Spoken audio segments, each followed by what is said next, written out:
नमस्कार, स्वागत है आप सभी का एनएफ न्यूज पर। मैं हूं आपके साथ रोहित। वक्फ बोर्ड संशोधन बिल लोकसभा में पास हुआ। 288 सांसदों ने पक्ष में वोट किया, 232 सांसदों ने विपक्ष में वोट किया।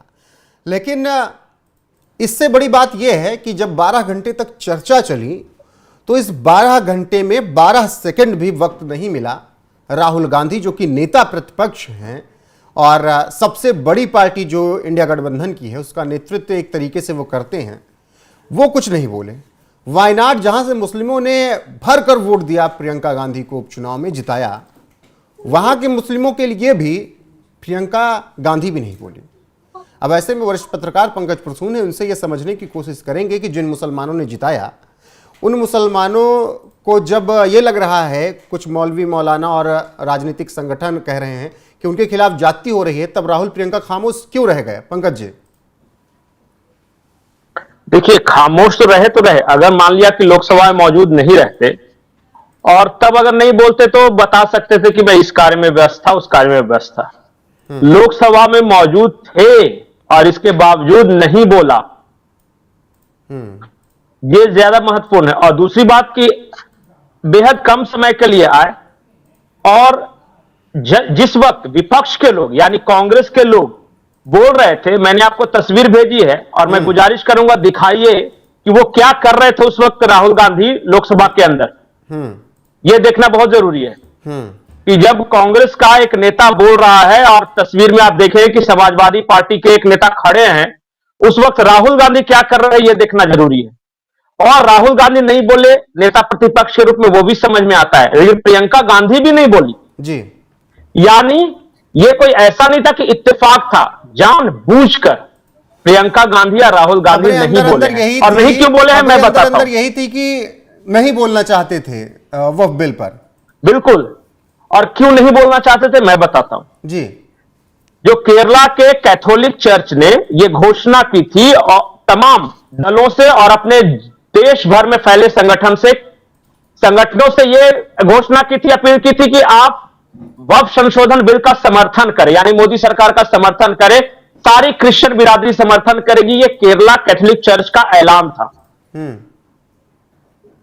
वो समर्थन करें और इसके साथ ही उन्होंने उन तमाम पार्टियों से अपील की थी कि जो भी ईसाई या उनके समर्थक दल हैं वो कल के संशोधन बिल का समर्थन करेंगे। अब कांग्रेस के लिए एक तरफ कुआं दूसरी तरफ खाई, यानी एक तरफ मुसलमान हो गए दूसरी तरफ ईसाई हो गए। तो इन्होंने क्या किया कि अपने ही एक नेता से बुलवा भी लिया मौलानाओं के समर्थन में, और खुद गांधी परिवार चूंकि कैथोलिक क्रिश्चियन है इसलिए खामोश रहे कि हम आपका साथ दे रहे हैं। गोगोई क्यों दे दी? गौरव गोगोई को इसलिए दिया कि अब तो अचानक तो पलट नहीं सकते। हाँ। क्योंकि कैथोलिक चर्च की अपील तो आई 24 घंटे पहले, अजय रंजन चौधरी, लेकिन ये जो माहौल बना रहे अब वही उसी तरह का ये ढूंढ रहे हैं, लेकिन इस बार हार गए वो।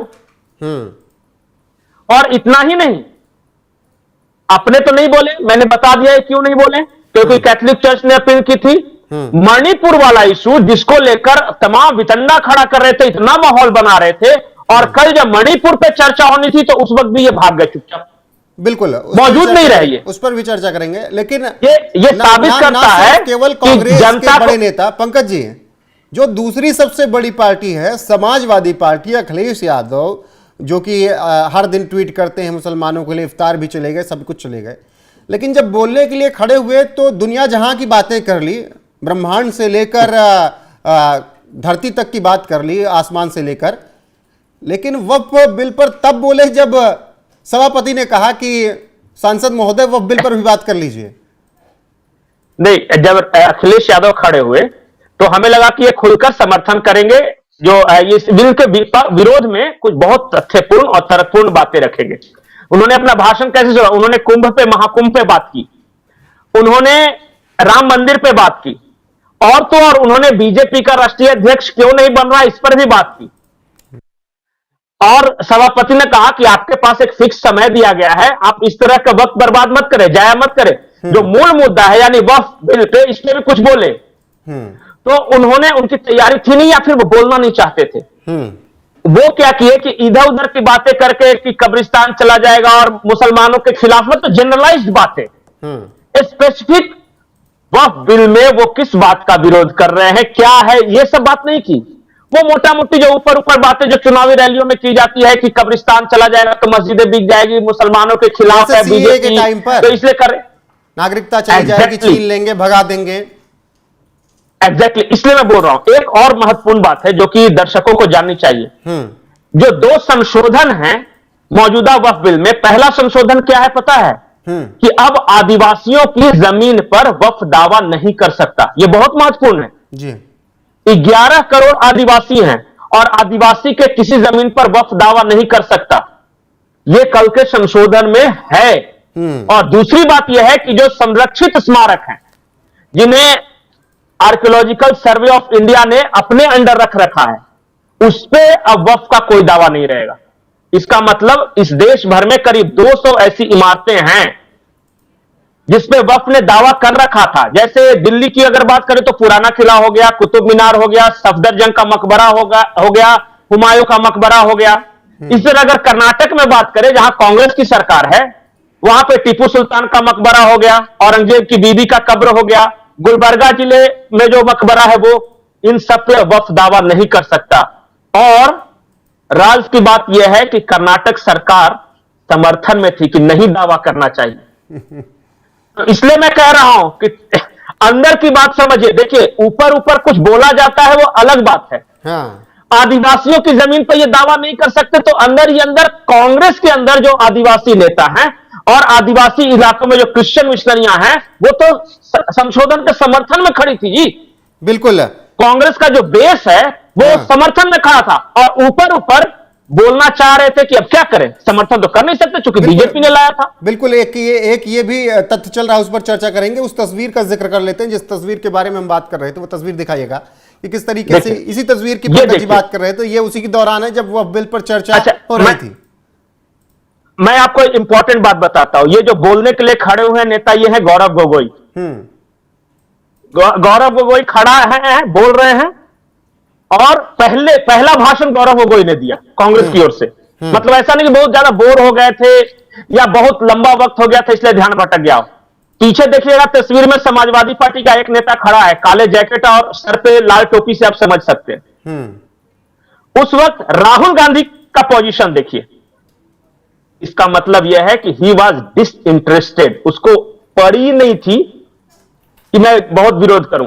और माहौल कैसा बनाया जा रहा था कि सीए एनआरसी की तरह विरोध होगा। चल रहा है। कई राजनीतिक विश्लेषक भी ये कह रहे हैं कि विपक्ष भी नहीं चाहता था कि बहुत पुरजोर तरीके से विरोध कर दे, वो बस इतना चाहता था कि अपना वोट बैंक बना रहे, थोड़ा बहुत बयान दे लिया जाए। वो भी चाहते थे कि बिल पास ही हो जाए।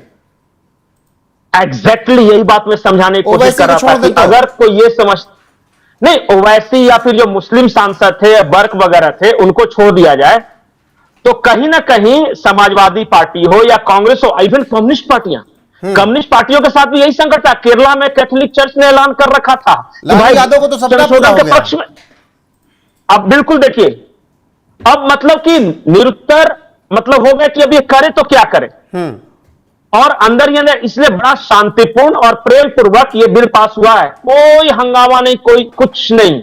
हां, क्योंकि पोजिशनिंग करनी थी, इनको दिखाना था कि देखो मुसलमानों, हम तुम्हारे साथ हैं, तो बोल दिया सिर्फ।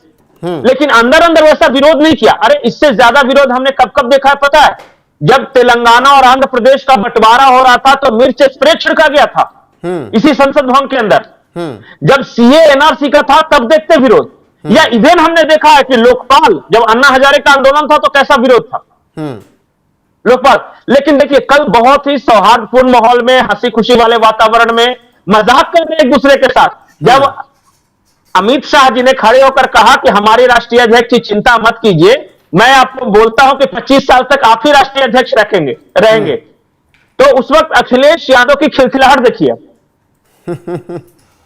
बिल्कुल खुश थे, मतलब कि सब कुछ बहुत फ्रेंडली माहौल में हुआ।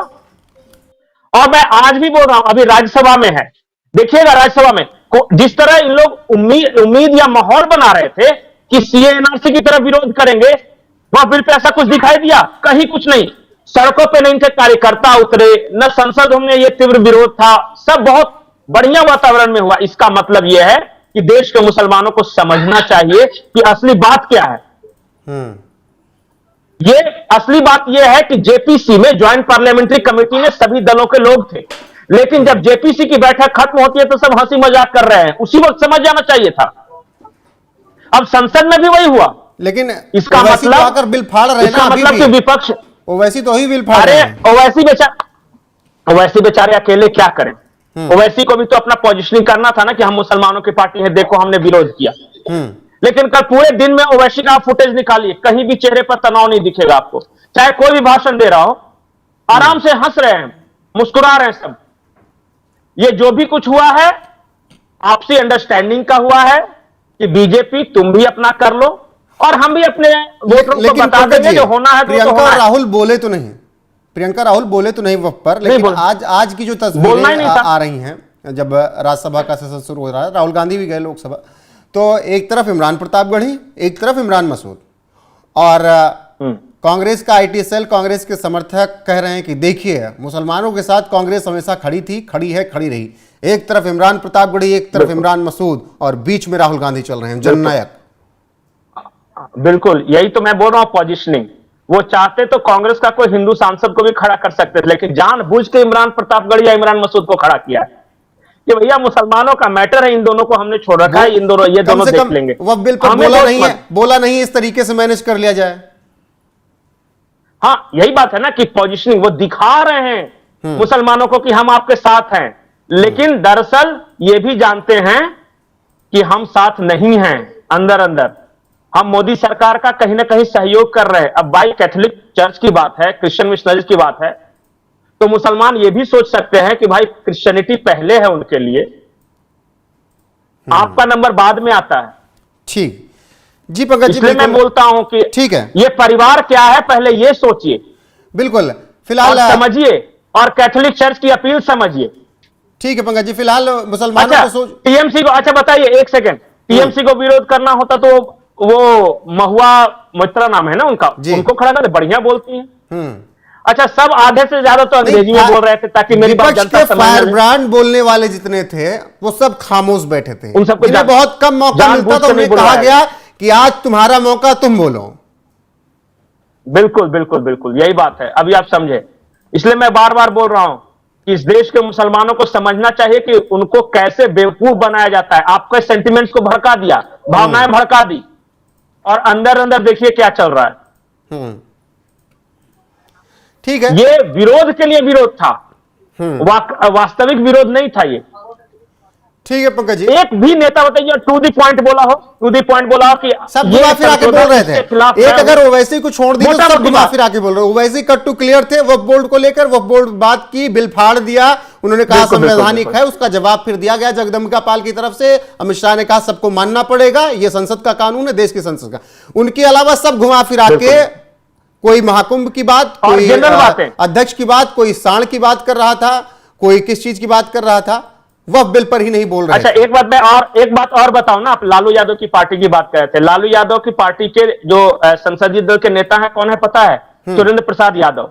उन्होंने महिला आरक्षण विधेयक का इस हद तक विरोध किया था कि ममता बनर्जी उस वक्त पेश की थी अटल बिहारी वाजपेयी के समय, उन्होंने कूदकर फांद कर वो महिला आरक्षण विधेयक फाड़ दिया था। कल मौजूद थे वो वहां बैठे हुए, वो मुस्कुरा रहे थे, और बोलने के लिए किसको मौका दिया? सुधाकर सिंह को।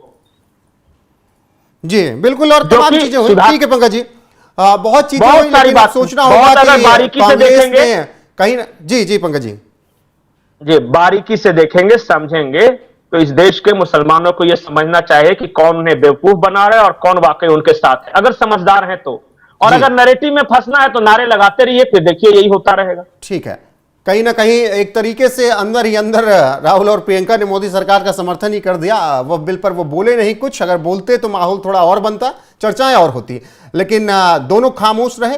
ऐसे में आपकी राय क्या है, कमेंट में जरूर बताइएगा। वीडियो को शेयर कीजिएगा, लाइक कीजिएगा, चैनल को सब्सक्राइब करना ना भूलिएगा। बने रहेगा हमारे साथ। नमस्कार।